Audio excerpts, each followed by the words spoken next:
Muy buenos días. Nuestro grupo el día de hoy va a presentar el muralismo mexicano. Entonces, el muralismo mexicano fue un movimiento artístico el cual surgió en México en consecuencia de la Revolución Mexicana, esto en 1910. Esta se caracterizó por rechazar la pintura tradicional de caballete, además de que también rechazaban obras procedentes de círculos intelectuales. Entonces, lo que ellos buscaban era construir una identidad nacional para así aglutinar a los diferentes sectores de la sociedad mexicana, dadas las profundas desigualdades que se presentaban en esta época. Entre ellas estaba la desigualdad educativa y también la cultural. El muralismo fue uno de esos fenómenos más decisivos de la plástica contemporánea iberoamericana, y pues los principales protagonistas fueron Diego Rivera, José Clemente Orozco y también Álvaro Cirqueros. A continuación les vamos a presentar un corto video sobre la Revolución Mexicana.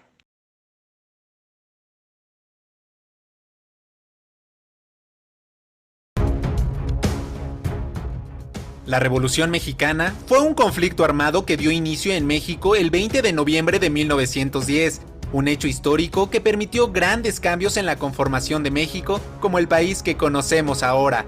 A continuación, la información más relevante.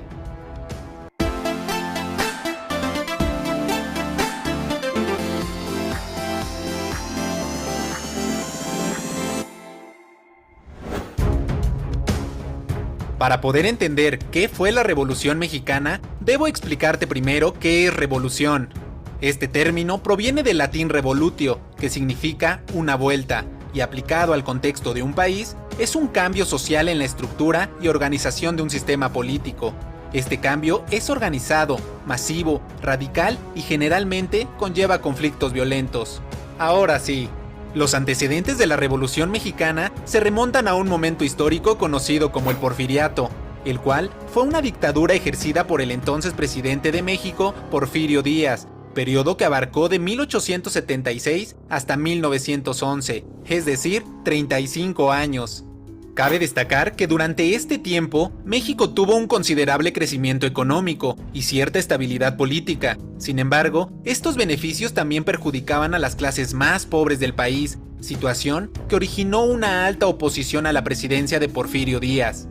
En 1908, Porfirio Díaz brindó una entrevista a James Krillman, reportero del Pearson's Magazine, donde hizo la siguiente declaración: "He esperado con paciencia el día en que el pueblo mexicano estuviera preparado para seleccionar y cambiar su gobierno en cada elección, sin el peligro de revoluciones armadas y sin estorbar el progreso del país.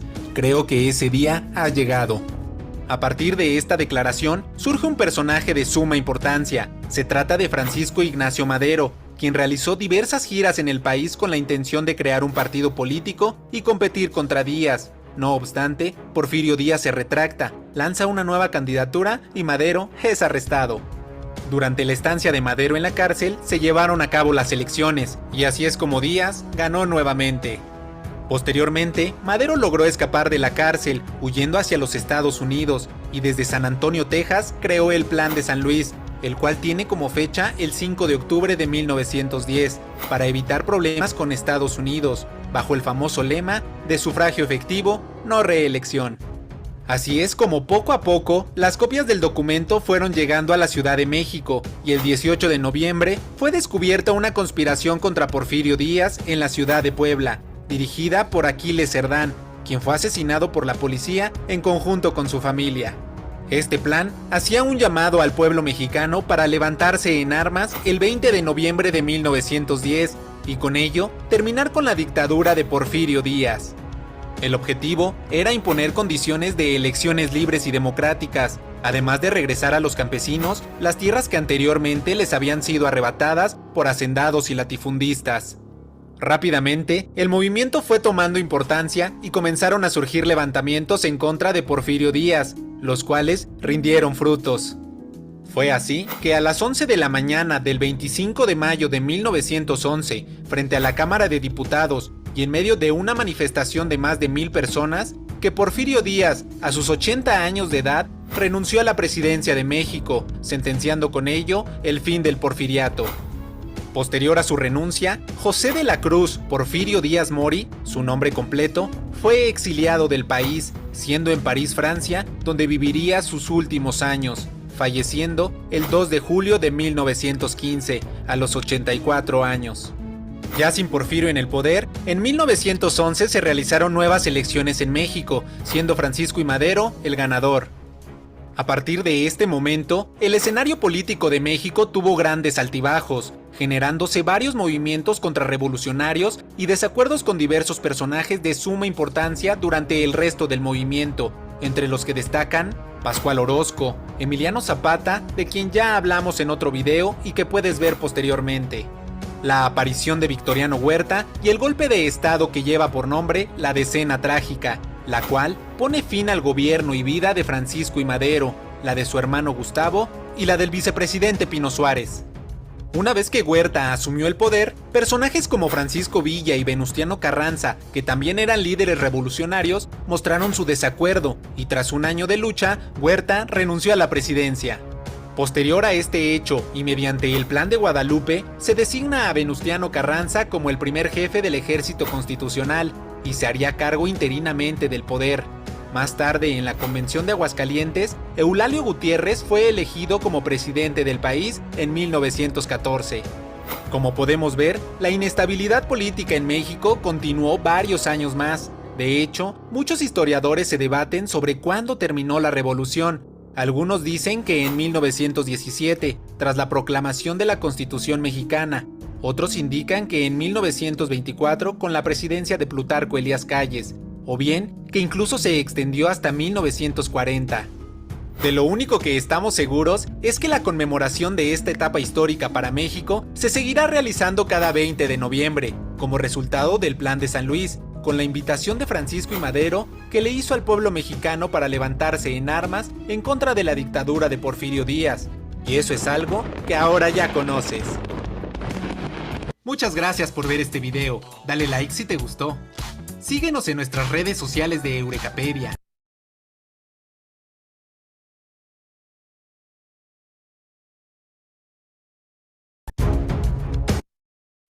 En importancia política, para iniciar, el impulsor de este movimiento fue José Vasconcelos, filósofo y primer secretario de Educación Pública de México. Tras la revolución, este señor pidió a un grupo de artistas jóvenes revolucionarios plasmar en los muros de la Escuela Nacional la imagen de la voluntad nacional.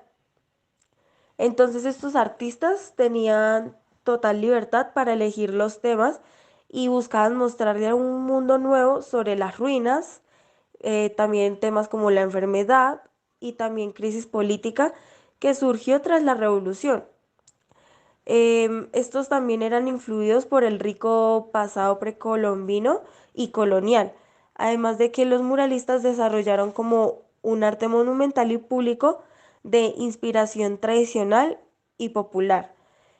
Buscaban ponerle fin al academismo reinante y exaltar su cultura y origen precortesiano.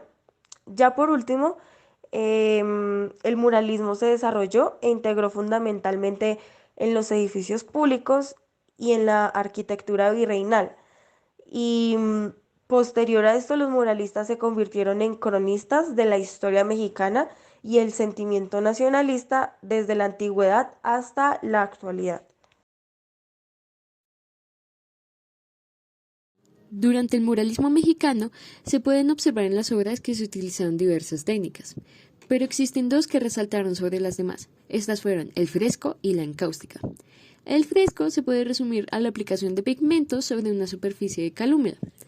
Se caracterizaba porque tenía un determinado tiempo de secado. Una vez se cumpliera con este, ya no se podrían colocar más pigmentos sobre la superficie, ya que ésta no los absorbería.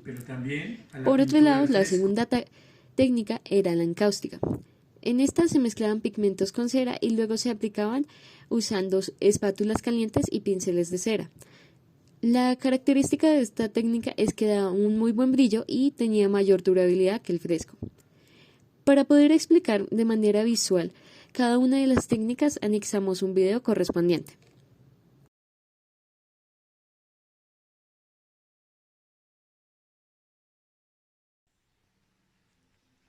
Hola, mi nombre es Roberto Campos, vivo en San Francisco Mazapa, en Teotihuacán, y me dedico al tallado de obsidiana, pero también a la pintura al fresco. Teotihuacán, Bonampak, Cacazla, Monte Albán fueron algunas de las ciudades de la época prehispánica donde floreció la técnica del fresco. Para hacer el fresco al seco se requiere lo siguiente: estuco a base de cal y varios agregados, así como pigmentos minerales como hematita, negro de humo, piedras verdes, azurita y estas combinaciones que nos dan el ocre.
Esta explicación de la técnica pictórica del fresco está inspirada en la tradición muralística de Teotihuacán. Y esto que tenemos aquí son algunas piezas, algunas pinturas que hemos realizado en diferentes talleres. Gobierno de México.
Encontramos que entre las inspiraciones artísticas para crear sus murales, los artistas se inspiraban en las antiguas culturas mayas y azteca, el arte popular y el folclore mexicano de la época colonial y las contribuciones de la vanguardia artística europea, especialmente el expresionismo y el surrealismo europeo. También se tiene que tener en cuenta un poco sobre los antecedentes Entonces encontramos que México tiene una tradición de pintar murales, comenzando por la civilización olmeca en el periodo prehispánico y en el periodo colonial con murales mayormente pintados para evangelizar y reforzar la doctrina cristiana. La tradición moderna tiene las raíces en el siglo XIX con el uso de temas políticos y sociales. El primer muralista mexicano en usar temas filosóficos en su trabajo fue Juan Cordero en la mitad del siglo XIX. A pesar de que él tuvo mayor trabajo con temas religiosos como la cúpula de la iglesia de Santa Teresa y otras iglesias, él pintó un mural no tan religioso en el recinto Gabino Barreda en la Escuela Nacional Preparatoria. Ya al final del siglo XIX estaba dominado políticamente por Porfirio Díaz. Ese gobierno fue el primero en impulsar el desarrollo cultural del país, apoyando a la Academia de San Carlos y enviando artistas prometedores a estudiar en el extranjero. Sin embargo, este esfuerzo dejó fuera la cultura y gente indígena con el objetivo de hacer parecer a México como Europa. Gerardo Murillo, también conocido como Dr. Atl, es considerado como el primer muralista mexicano moderno con la creencia de que el arte mexicano debe reflejar el estilo de vida mexicano. La academia y el gobierno solo habían promovido imitaciones del arte europeo, por lo que Atl y otros muralistas presionaron al gobierno de Díaz para permitirles pintar en paredes de edificios para escapar del formalismo. Atl también organizó una exhibición de manera independiente en donde artistas indígenas promovieron temas nacionales con coloridos bocetos que más tarde aparecerían en el muralismo. Otra gran influencia de los artistas más jóvenes fue el trabajo gráfico de José Guadalupe Posada, quien se burlaba frecuentemente del estilo europeo y creó caricaturas con crítica social y política. Ya finalmente la Revolución Mexicana fue la culminación de la oposición hacia las políticas de Díaz. Un grupo de oposición muy importante fue una comunidad intelectual que incluyó a personas como Antonio Caso, Alfonso Reyes y José Vasconcelos, que ellos promovieron una filosofía populista que coincidió con la crítica social y política de Atl y Posada e influenció a la siguiente generación de muralistas como Diego Rivera, José Clemente Orozco y David Alfaro Siqueiros. Estas ideas ganaron poder, sin embargo, en casi una década se generó una disputa entre las distintas facciones que peleaban por el poder. Los gobiernos cambiaban frecuentemente con un número considerable de asesinatos, incluyendo el de Francisco I. Madero. Alt apoyaba la facción donde Vestuantino Carranza lideraba y promovió el trabajo de Rivera, Orozco y Siqueiros, quienes más tarde serían los fundadores del movimiento a través de la guerra y hasta 1921. Atl continuó pintando murales, así como otras actividades que incluyeron el enseñar a la siguiente generación de artistas y muralistas mexicanos. Dentro de los artistas masculinos del muralismo mexicano encontramos a David Alfaro Siqueiros, a Diego Rivera, a José Clemente Orozco, a Rufino Tamayo y a Pablo O'Higgins. De David Alfaro Siqueiros encontramos obras de arte como El nacimiento del fascismo, Eco de un grito, The March of Humanity, The Elements, Retrato de la burguesía, The Child Mother y Proletarian Mother. De Diego Rivera encontramos obras como El hombre controlador del universo, El cargador de flores, Los murales de la industria de Detroit, Unidad Panamericana, Paisaje zapatista, Vendedora de flores y Zapata líder agrario. De José Clemente Orozco encontramos obras como Prometeo, Catariz, Zapatistas, El demagogo, El metro, Omniscencia, Retaguardia, México la retaguardia, La recámara y Self-portrait, un autorretrato. De Rufino Tamayo encontramos obras como Watermelons, Three People, Luna y Sol, Mujer en gris, The Trovador, Dualidad, Moondog, América, Children's Games y La Gran Galaxia. Y ya finalmente de Pablo O'Higgins tenemos solo 3 obras, una sin título, Obrero leyendo y El hombre de la manga. Exponentes femeninas del movimiento podemos encontrar a Electra Arenal, quien fue hija de Leopoldo Arenal y de Elena Huerta. Ellos dos fueron miembros de la Liga de Escritores y Artistas Revolucionarios. Su madre, Elena Huerta, formó parte del taller de la gráfica popular. Por otra parte, también encontramos a María Izquierdo. Dentro de sus obras, ella destacaba la realidad mexicana con un toque de arte europeo de vanguardia. Se caracterizaba por pintar a la mujer, autorretratos, paisajes y todo con un toque de tintes surrealistas. Otra exponente fue Remedios Varo, que terminó exiliada en México en compañía de su marido desde 1940, cuando ambos se encontraban huyendo de Francia ya que estaba ocupada por los nazis. Al llegar a México se dedicó al diseño publicitario, a la restauración de objetos prehispánicos, entre demás actividades. Y por último podemos encontrar a Aurora Reyes, que es considerada la primera muralista mexicana. Dentro de su obra se daba una cualidad poética y simbólica. Combinaba elementos surrealistas y de pintura metafísica alusiva a la especificidad mexicana. Aurora era amiga de Frida Kahlo y ella le dedicó una obra llamada El retrato de Frida frente al espejo.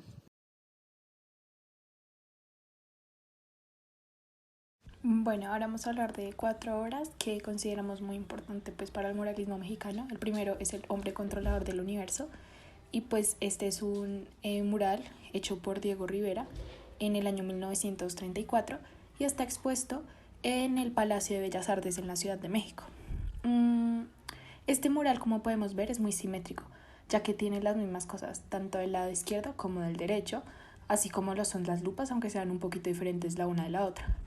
En el centro hay un trabajador que está controlando una máquina grande, que pues se piensa que simboliza a una persona promedio del país, pues trabajando duro. Esta persona se diría que podría controlar el mundo, o el universo en este caso, y pues que gracias a él va a tener la posibilidad como de cambiar su vida y la vida de otros también. El título del mural también pues tiene su origen en las imágenes del universo, como la galaxia, las células y el sol y la luna, como podemos ver como en las alas del trabajador. También este mural está como muy separado, a pesar de que es simétrico también es separado, ya que la parte izquierda representa el mundo del capitalismo y la parte de la derecha representa pues el socialismo, el comunismo. Entonces, en la parte izquierda, en la parte más alta, se pueden ver imágenes de soldados que están luchando en la Primera Guerra Mundial. También está como la estatua del dios Zeus con una cruz. Y pues la tecnología, que es como lo que representa esta ideología. Y al lado derecho, pues ya podemos ver al comunismo, donde hay personas llevando banderas comunistas de la Unión Soviética. Y también tiene una estatua, pero que está decapitada y las personas se sientan en la cabeza, pues como representando diferentes símbolos poderosos como la religión, etc. Luego tenemos la pintura Catarsis, que bueno, pues esta también es una pintura muy importante y pues como podemos ver ahí, Catarsis está hecha por Orozco y pues él decidió como representar una alegoría de la guerra y la desintegración. Entonces pues empleó diferentes como motivos en la obra, como lo son la lucha, la prostitución, las máquinas, el caos, etc. Se podría decir que eso es como lo más importante, pero también que la catarsis y todo esto está representado por el fuego en la parte superior y al hombre como enfrentando a la civilización tecnológica, mecanista, que lo estaba tratando de purificar. Entonces, al ser tan caótica, pues nos da como ese dramatismo que se necesita para darnos el mensaje que quería representar el autor de la obra. Luego tenemos otra obra que también es muy importante, que se llama, como pueden ver ahí, El primer encuentro. El primer encuentro tiene muchos detalles, pero principalmente pues les voy a decir que fue hecho por Aurora Reyes Flores, y que pues ella fue la primera mujer mexicana que se dedicó a la pintura en el fresco.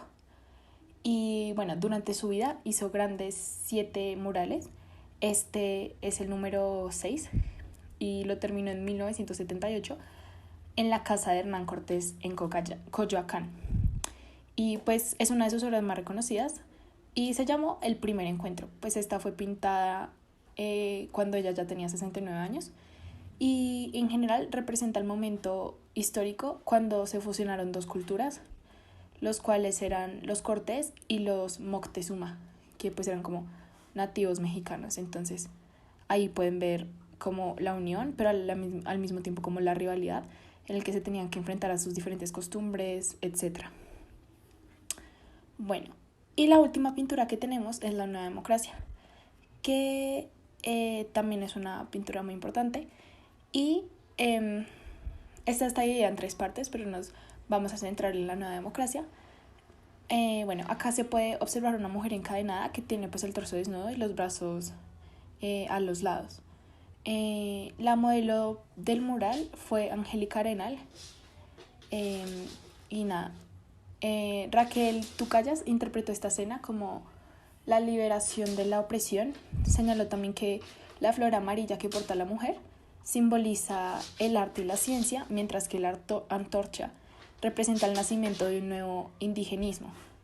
El fuego nuevo, se podría decir de alguna manera u otra. La mujer, como pueden ver, lleva un gorro y se dice que es emblema de la libertad en la Revolución Francesa. Y de la costilla de la mujer sale un brazo, que es como una mano empuñada, que trata de representar como el triunfo contra el fascismo. Y pues el soldado alemán muerto, que de alguna manera u otra también puede representar como libertad y victoria. Entonces esas serían como las 4 pinturas en las que nos centramos y las que para nosotras marcaron como un antes y un después en el muralismo mexicano.